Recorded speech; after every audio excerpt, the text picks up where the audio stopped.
गर्मियों की छुट्टियों में मित्तल परिवार ने एक खास ट्रिप प्लान की थी। परिवार के 4 सदस्य विशाल मित्तल, उनकी पत्नी सुमन, बेटा राघव और बेटी पलक सभी इस यात्रा को लेकर बेहद उत्साहित थे। इस बार उन्होंने किसी साधारण जगह के बजाय एक हिल स्टेशन पर जाने का निर्णय लिया था। विशाल ने इंटरनेट पर एक सुंदर और शांतिपूर्ण जगह ढूंढी थी, जहां न सिर्फ प्राकृतिक सुंदरता थी बल्कि सुकून भी मिल सके। यात्रा के दिन सभी ने अपनी अपनी पैकिंग की और सुबह सुबह कार में बैठकर निकल पड़े। राघव और पलक अपने अपने गैजेट्स में व्यस्त थे, जबकि सुमन और विशाल हिल स्टेशन की ठंडी हवा का आनंद ले रहे थे। जैसे ही वे हिल स्टेशन की ओर बढ़े, रास्ता धीरे धीरे सुनसान होने लगा। चारों ओर ऊंचे ऊंचे पेड़ और घने जंगल थे। कार में संगीत चल रहा था और सबकी बातें हो रही थी। कुछ घंटे की यात्रा के बाद विशाल ने एक छोटी सी सड़क देखी जो सीधे जंगल के अंदर जा रही थी। उसने उस सड़क पर गाड़ी मोड़ दी। सुमन ने थोड़ी चिंतित होकर पूछा, "यह रास्ता कहां जा रहा है?" विशाल ने मुस्कुराते हुए कहा, "इसी रास्ते पर वो जगह है जहां हम ठहरने वाले हैं, एकदम प्राकृतिक और शांतिपूर्ण।" जैसे जैसे वे अंदर जाते गए, जंगल और घना होता गया। अब सड़क कच्ची हो गई थी और हवा में अजीब सी ठंडक महसूस हो रही थी। पलक ने खिड़की से बाहर झांकते हुए कहा, "मां, ये जगह कुछ अजीब सी लग रही है।" सुमन ने उसके सिर पर हाथ फेरते हुए कहा, "नहीं बेटा, ये बस जंगल का असर है।" थोड़ी देर बाद उन्हें एक पुराना लेकिन बड़ा सा बंगला दिखाई दिया। बंगला देखकर सभी चौंक गए। बंगला बहुत पुराना था, जैसे कि वो वर्षों से वीरान पड़ा हो। विशाल ने कार को बंगले के बाहर रोका और सभी नीचे उतर आए। बंगला जंगल के बीच में अकेला खड़ा था और उसके चारों ओर बड़ी बड़ी घास और बेलें उग आई थीं। विशाल ने सबको हिम्मत बंधाते हुए कहा, "अंदर चलो, ये पुराना जरूर है, लेकिन बहुत ही ऐतिहासिक और खूबसूरत है। यहां से आसपास के पहाड़ों का नजारा बहुत अच्छा होगा।" दरवाजा खोलते ही अंदर का माहौल एकदम ठंडा और नम सा था। सुमन को थोड़ा अजीब लगा, लेकिन उसने अपने डर को छिपाते हुए बच्चों को अंदर चलने को कहा। अंदर की दीवारों पर पुराने चित्र लगे हुए थे, जिनमें कुछ पुराने राजा रानियों के चित्र थे और कुछ अजीब सी आकृतियां थीं। जैसे ही वे अंदर आए, दरवाजा खुद ब खुद बंद हो गया। सुमन ने पलटकर दरवाजे की ओर देखा, लेकिन विशाल ने उसे नजरअंदाज करते हुए कहा, "शायद हवा से बंद हुआ होगा। कोई बात नहीं।" बंगले के अंदर के कमरे बहुत बड़े और शानदार थे। विशाल ने सबको उनके कमरे दिखाए और खुद भी आराम करने चला गया। सुमन और बच्चे भी अपने अपने कमरे में चले गए। शाम होते होते मौसम अचानक खराब हो गया। आसमान में काले बादल छा गए और तेज हवा चलने लगी। सुमन खिड़की के पास खड़ी होकर बाहर देख रही थी। तभी उसे एक परछाई सी दिखी जो तेजी से गुजर गई। उसने सोचा शायद उसकी आंखों का धोखा हो, लेकिन फिर वो परछाई फिर से दिखाई दी। इस बार सुमन ने ध्यान से देखा, पर उसे कुछ साफ नहीं दिखा। उसी समय पलक दौड़ते हुए आई और बोली, "मां, मेरे कमरे में कोई है।" सुमन ने उसे शांत करने की कोशिश की। "बेटा, यहां कोई नहीं है, ये बस तुम्हारा भ्रम है।" लेकिन पलक ने जोर देकर कहा, "नहीं मां, मैंने देखा, एक औरत सफेद साड़ी में थी, उसके बाल बिखरे हुए थे।" सुमन ने पलक को गले लगाते हुए कहा, "चलो, हम तुम्हारे कमरे में चलकर देखते हैं।" जब वे पलक के कमरे में पहुंचे तो वहां कुछ भी नहीं था, लेकिन कमरे की खिड़की खुली हुई थी और बाहर से तेज हवा अंदर आ रही थी। सुमन ने खिड़की बंद की और पलक को सुला दिया। रात का समय हो गया और सब अपने अपने बिस्तर पर थे, लेकिन नींद किसी को नहीं आ रही थी। सुमन को बार बार वही परछाई दिख रही थी और विशाल को बार बार ऐसा लग रहा था कि कोई उसे घूर रहा है। राघव भी अपने कमरे में अकेला डर रहा था और उसे भी बार बार अजीब सी आवाजें सुनाई दे रही थीं। आधी रात को अचानक बंगले के अंदर जोरदार आवाज आई, जैसे कि कोई बहुत भारी चीज गिर गई हो। सुमन और विशाल दोनों उठकर बाहर भागे। बच्चों ने भी डर के मारे अपने कमरे से बाहर झांका। विशाल ने टॉर्च जलाकर देखा, लेकिन वहां कुछ नहीं था। रात के तीसरे पहर अचानक बंगले के सारे दरवाजे और खिड़कियां अपने आप खुलने और बंद होने लगी। हवा में अजीब सी घनघोर ठंडक थी। विशाल ने सबको अपने पास बुलाया और कहा, यह जगह ठीक नहीं लग रही, हमें सुबह होते ही यहां से निकल जाना चाहिए। लेकिन सुबह का इंतजार करना उनके लिए आसान नहीं था। बंगले में रहस्यमयी घटनाएं बढ़ती ही जा रही थीं। दीवारों से खून टपकने लगा, दरवाजों के पीछे से चीखने चिल्लाने की आवाजें आने लगीं और फर्श पर अजीब अजीब आकृतियां उभरने लगीं। सुमन ने विशाल से कहा, हमें अभी इसी वक्त यहां से निकलना चाहिए। विशाल ने सहमति जताते हुए कहा, चलो सामान पैक करो और निकलते हैं। जब वे बंगले से बाहर निकले तो देखा कि उनकी कार के चारों पहिए पंचर हो चुके थे। विशाल ने जल्दी से एक योजना बनाई और कहा, हमें पैदल ही यहां से निकलना होगा, यह जगह बहुत खतरनाक हो सकती है। सभी ने जल्दी जल्दी अपने अपने सामान उठाए और जंगल के रास्ते बाहर की ओर चल पड़े। लेकिन जंगल का रास्ता बहुत ही अजीब और भयानक था। चारों ओर से अजीब अजीब आवाजें आ रही थीं। अचानक रास्ते में एक बूढ़ा आदमी दिखाई दिया। उसके हाथ में एक पुरानी लकड़ी की लाठी थी और उसकी आंखों में अजीब सी चमक थी। उस बूढ़े ने राघव की ओर इशारा करते हुए कहा, तुम यहां से बचकर नहीं जा सकते, वो तुम्हारे पीछे है। विशाल ने बूढ़े से पूछा, कौन हमारे पीछे है? बूढ़ा आदमी हंसते हुए बोला, वो जो इस जंगल का मालिक है। इस जंगल में आने वाले कभी भी सुरक्षित नहीं लौटते। इतना कहकर वो बूढ़ा आदमी धीरे धीरे जंगल में गायब हो गया। अब परिवार की डर और भी बढ़ गया। वे सभी दौड़ते हुए आगे बढ़ने लगे, लेकिन जंगल का रास्ता अब पहले से भी ज्यादा भटकाने वाला था। उन्हें ऐसा लग रहा था जैसे वे बार बार एक ही जगह पर लौट रहे हों। रात धीरे धीरे और गहरी होती जा रही थी। अब चारों को ऐसा लगने लगा जैसे कोई उनका पीछा कर रहा हो। अचानक पलक चीख पड़ी, मां, कोई मेरे पीछे है। सुमन ने पलट कर देखा, लेकिन वहां कोई नहीं था।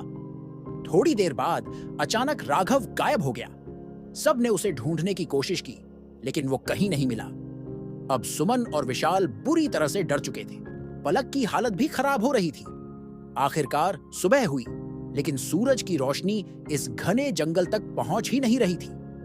विशाल और सुमन ने हार मान ली और वहीं एक पेड़ के नीचे बैठ गए। पलक भी उनके पास आकर बैठ गई।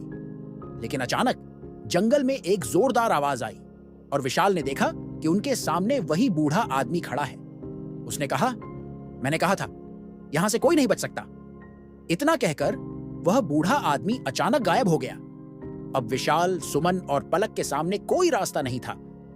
उन्होंने एक दूसरे का हाथ थामा और प्रार्थना करने लगे, लेकिन उनकी प्रार्थनाएं अधूरी रह गईं। अचानक चारों ओर से अजीब अजीब आकृतियां उभरने लगीं और उन्होंने विशाल, सुमन और पलक को घेर लिया। तीनों की चीखें जंगल के अंधेरे में गूंज उठीं, लेकिन वहां कोई मदद करने वाला नहीं था। विशाल, सुमन और पलक ने जितनी हिम्मत जुटाई, वे उन रहस्यमयी आकृतियों से बचने की कोशिश करने लगे। लेकिन वो आकृतियां जैसे जैसे पास आती गईं, उनकी हालत और भी खराब होती चली गई। उनकी आंखों के सामने हर तरफ अंधेरा छा गया और वे धीरे धीरे बेहोश होते चले गए। जब विशाल की आंखें खुली तो उसने खुद को एक अंधेरे और गीले कमरे में पाया। उसकी याददाश्त धुंधली हो चुकी थी, लेकिन धीरे धीरे उसे याद आया कि वह कहां था और क्या हो रहा था। उसने इधर उधर देखा, पर वहां कोई भी नजर नहीं आ रहा था। उसकी आवाज घबराहट से कांप रही थी जब उसने सुमन और पलक को पुकारा। सुमन, पलक, तुम कहां हो? उसकी आवाज कमरे की दीवारों से टकराकर लौट आई, लेकिन कोई जवाब नहीं आया। उसी समय दरवाजे के पीछे से कुछ खुरचने की आवाज सुनाई दी। विशाल ने डरते हुए दरवाजे की ओर देखा। वह आवाज तेज होती जा रही थी, जैसे कि कोई बाहर से दरवाजा खोलने की कोशिश कर रहा हो। विशाल ने धीरे धीरे दरवाजे की ओर कदम बढ़ाए और दरवाजा खोला। बाहर की ठंडी हवा ने उसे खंपा दिया। सामने वही बूढ़ा आदमी खड़ा था, जिसकी आंखों में गहरी रहस्यमय चमक थी। विशाल ने डरते हुए उससे पूछा, मेरे परिवार को कहां ले गए हो? वे कहां हैं? बूढ़ा आदमी बिना कुछ कहे केवल एक और इशारा किया। विशाल ने उस दिशा में देखा, लेकिन उसे कुछ भी नहीं दिखा। तभी बूढ़े ने कहा, तुम्हारा परिवार इस समय अंधकार के कब्जे में है। अगर उन्हें बचाना है तो तुम्हें उस अंधकार से लड़ना होगा। विशाल ने बिना समय गवाए बूढ़े की बात मानने का फैसला किया। वह जानता था कि उसके पास अब और कोई चारा नहीं है। बूढ़ा आदमी उसे उस जंगल के भीतर एक गुप्त रास्ते पर ले गया। उस रास्ते पर चलते हुए विशाल ने महसूस किया कि वहां की हवा में अजीब सी ठंडक थी और हर कदम के साथ अंधेरा और घना होता जा रहा था। कुछ देर बाद वे एक विशाल गुफा के पास पहुंचे। बूढ़े ने विशाल को रुकने का इशारा किया और कहा, यही है वो जगह जहां अंधकार का राजा बसता है। अगर तुम्हें अपने परिवार को बचाना है तो तुम्हें इस गुफा के अंदर जाकर उसे हराना होगा। लेकिन ध्यान रखना, यहां से बहुत कम लोग ही जीवित लौटे हैं। विशाल ने अपनी सारी हिम्मत जुटाई और गुफा के अंदर जाने का फैसला किया। गुफा के अंदर का माहौल बहुत ही भयानक था। चारों ओर अजीब सी रोशनी थी जो बार बार झपक रही थी। विशाल ने धीरे धीरे अंदर कदम रखा और देखा कि गुफा के अंदर बहुत सारी पुरानी मूर्तियां और अजीब सी आकृतियां थीं। गुफा के अंदर जाते ही अचानक उसके सामने अंधकार का राजा प्रकट हो गया। वह एक विशाल और भयानक आकृति थी जिसकी आंखें अंगारों जैसी जल रही थीं। विशाल को देखते ही वह हंसने लगा और बोला, तुम इंसानों की हिम्मत सच में काबिले तारीफ है, लेकिन यहां से तुम जीवित नहीं लौटोगे। विशाल ने हिम्मत दिखाते हुए कहा, मैं अपने परिवार को किसी भी कीमत पर बचाऊंगा, चाहे मुझे इसके लिए अपनी जान ही क्यों न देनी पड़े। अंधकार का राजा हंसते हुए बोला, तो फिर आओ, देखता हूं तुम कितना साहस दिखा सकते हो। अचानक गुफा के अंदर की जमीन कांपने लगी। विशाल ने महसूस किया कि उसके चारों ओर से काले धुएं की लपटें उठने लगीं। वह धुआं धीरे धीरे विशाल की ओर बढ़ रहा था, लेकिन विशाल ने हिम्मत नहीं हारी। उसने अपने परिवार की याद में अपनी सारी ताकत जुटाई और धुएं से लड़ने लगा। उसने देखा कि गुफा के एक कोने में एक प्राचीन तलवार रखी हुई थी, जिसे वह धुएं के बीच से लपकने के लिए दौड़ा, लेकिन धुएं ने उसकी पकड़ ढीली कर दी और उसने खुद को एक भयानक भंवर में फंसा हुआ पाया। लेकिन विशाल ने हार नहीं मानी। उसने अपने अंदर की सारी हिम्मत और इच्छा शक्ति को इकट्ठा किया और तलवार को उठा लिया। तलवार उठाते ही उसका चमकना शुरू हो गया और धुएं की लपटें धीरे धीरे पीछे हटने लगीं। विशाल ने तलवार को अंधकार के राजा की ओर घुमाया और जोर से वार किया। एक जोरदार चीख के साथ अंधकार का राजा उस तलवार के वार से टूटने लगा और गुफा का अंधेरा कम होने लगा। जब पूरा अंधकार खत्म हो गया तो गुफा में रोशनी फैल गई। विशाल ने देखा कि उसके सामने सुमन और पलक खड़ी थी। वे दोनों भी उस अंधकार से मुक्त हो चुकी थीं। विशाल ने उन्हें गले से लगा लिया और उन्हें बचा लेने की खुशी में आंसू बहने लगे। बूढ़ा आदमी गुफा के बाहर खड़ा मुस्कुरा रहा था।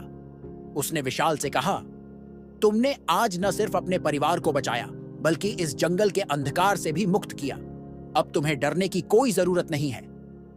विशाल ने बूढ़े का धन्यवाद किया और अपने परिवार के साथ गुफा से बाहर निकल आया। गुफा के बाहर का जंगल अब पहले जैसा नहीं था। वहां की हवा अब साफ और ताजगी भरी थी और सूरज की रोशनी हर जगह फैली हुई थी। सुमन ने विशाल से कहा, अब हमें इस जगह से जल्दी निकलना चाहिए। विशाल ने सहमति जताई और अपने परिवार के साथ वापस उस रास्ते पर चल पड़ा जहां उनकी कार खड़ी थी। कार तक पहुंचते ही उन्होंने देखा कि कार के सभी पहिए ठीक हो चुके थे और वे बिना किसी परेशानी के वहां से निकल सकते थे। जंगल के रास्ते से बाहर निकलते वक्त विशाल ने पीछे मुड़कर देखा। वह बूढ़ा आदमी अब भी वहां खड़ा था, लेकिन उसकी आंखों में अब कोई रहस्य नहीं था। उसकी जगह एक शांत और सुकून भरी मुस्कान थी। विशाल ने उसे अंतिम बार देखा और कार में बैठ गया। जैसे ही वे वहां से निकले, विशाल और उसका परिवार एक नए अनुभव के साथ लौट रहे थे। इस यात्रा ने उन्हें न सिर्फ अंधकार से लड़ना सिखाया, बल्कि अपने परिवार की सुरक्षा के लिए हर संभव कोशिश करना भी सिखाया। रास्ते में पलक ने विशाल से पूछा, पापा, क्या वो सब सच था जो हमने देखा? विशाल ने मुस्कुराते हुए कहा, कभी कभी हमें अपने डर से लड़ना होता है और अगर हम उसमें सफल हो जाए तो वो सच हो जाता है। सुमन ने भी मुस्कुराते हुए कहा, हमें इस यात्रा से बहुत कुछ सीखने को मिला है और सबसे बड़ी बात, हम सब सुरक्षित हैं। सभी ने एक दूसरे का हाथ थामा और कार को आगे बढ़ा दिया। हिल स्टेशन की उस यात्रा ने मित्तल परिवार के दिलों में एक अमिट छाप छोड़ दी, लेकिन सबसे महत्वपूर्ण बात यह थी कि उन्होंने अंधकार से जीत हासिल की थी। इस अनुभव ने उन्हें यह सिखाया कि चाहे कितना भी बड़ा संकट क्यों ना हो, अगर परिवार एकजुट हो और उसमें विश्वास हो, तो कोई भी मुश्किल पार की जा सकती है। और इसी विश्वास के साथ वे अपनी यात्रा की समाप्ति की ओर बढ़ गए, एक नई शुरुआत के लिए। अगर ये वीडियो अच्छा लगा हो तो लाइक करें, अपने दोस्तों के साथ शेयर करें और ऐसे ही वीडियो के लिए चैनल को सब्सक्राइब करें। धन्यवाद। अगर दोस्तों आपको गेमिंग वीडियो देखना पसंद है तो हमारे दूसरे चैनल प्ले ऑफ गोस्टर को सब्सक्राइब कर सकते हैं, लिंक डिस्क्रिप्शन में है।